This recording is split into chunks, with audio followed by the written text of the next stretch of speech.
সক নিৰ্বাচন এটা নীতি নিয়মৰ মাজেৰে এটা প্ৰক্ৰিয়াৰ মাজেৰে অনুষ্ঠিত হয়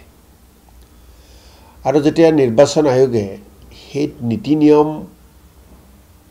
কোনোবাই যদি অমান্য কৰে তেতিয়া নিৰ্বাচন আয়োগে তাত বিহিত ব্যৱস্থা গ্ৰহণ কৰে সামগ্ৰী বিধানসভা সমষ্টিৰ উপনিৰ্বাচনত আমাৰ দলৰ প্ৰাৰ্থীয়ে কেইবাটাও ভোটগ্ৰহণ কেন্দ্ৰত অনিয়ম হোৱা বুলি উল্লেখ কৰিছে ৰিগিং কৰা বুলি উল্লেখ কৰিছে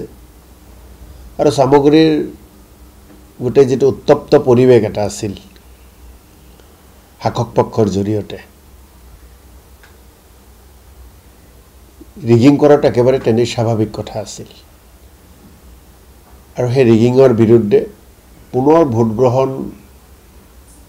কৰাৰ দাবীৰে ইতিমধ্যে নিৰ্বাচন আয়োগৰ ওচৰত আৰ্জি কৰা হৈছে আবেদন কৰা হৈছে আৰু নিৰ্বাচন আয়োগে নিকা নিৰ্বাচন অনুষ্ঠিত কৰাটো তেওঁলোকৰ দায়িত্ব আৰু কৰ্তব্য কৰবাত কিবা অভিযোগ উঠিলে সেই অভিযোগক মান্যতা দিব লাগে আৰু আমি এতিয়াও ভাবো যে সামগ্ৰীৰ পুনৰ ভোটগ্ৰহণৰ দাবী আমাৰ দলৰ ফালৰ পৰা যি উত্থাপন কৰিছে এই ক্ষেত্ৰত নিৰ্বাচন আয়োগে বিবেচনা কৰিব যদি সামগ্ৰীত অভিযোগ উঠামত যদি ৰিগিং হৈছে তেতিয়াহলে ফলাফল আপোনালোকৰ আশা কৰা মতে নহব পাৰে যদি ৰিগিংই যদি হৈছে আপোনালোকেতো কৈছে ৰিগিং হৈছে যেহেতু আৰজি দিছে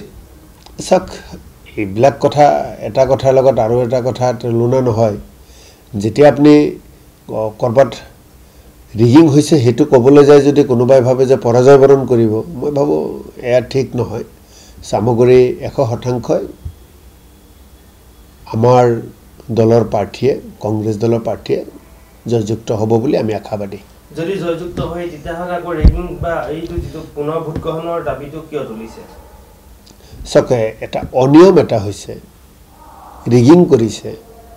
ভোট কেন্দ্ৰ দখল কৰিছে সেই কথাটো ক'বই লাগিব না সেই কথাটো ক'বই লাগিব যেতিয়া ৰিগিং হৈছে অনিয়ম হৈছে তাক যদি আমি মনে মনে থাকো তেনেহলে তো নিৰ্বাচন আহি থকা নিৰ্বাচনসমূহত ইয়াতকৈ আৰু বেছি পৰিব গতিকে আমি কংগ্ৰেছ দলৰ কৰ্মী আমাৰ দলে কৰবাত অনিয়ম হলে তাৰ বিৰুদ্ধে মাত মাতিবই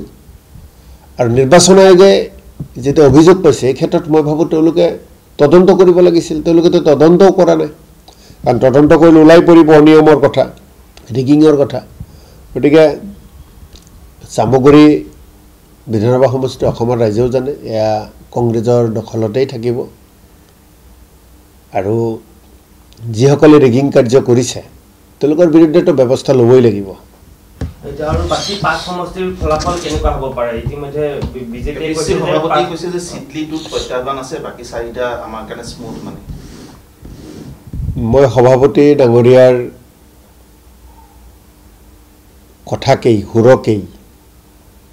সম্পূৰ্ণ সমৰ্থন কৰি ময়ো কওঁ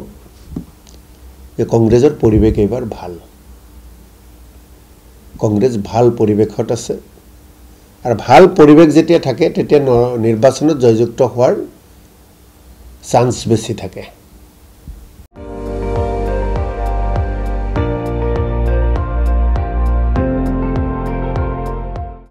আপুনি চাই আছে ND24 সৰ্বশ্ৰেষ্ঠ নহয় সৰ্বোত্তমৰ দৌৰ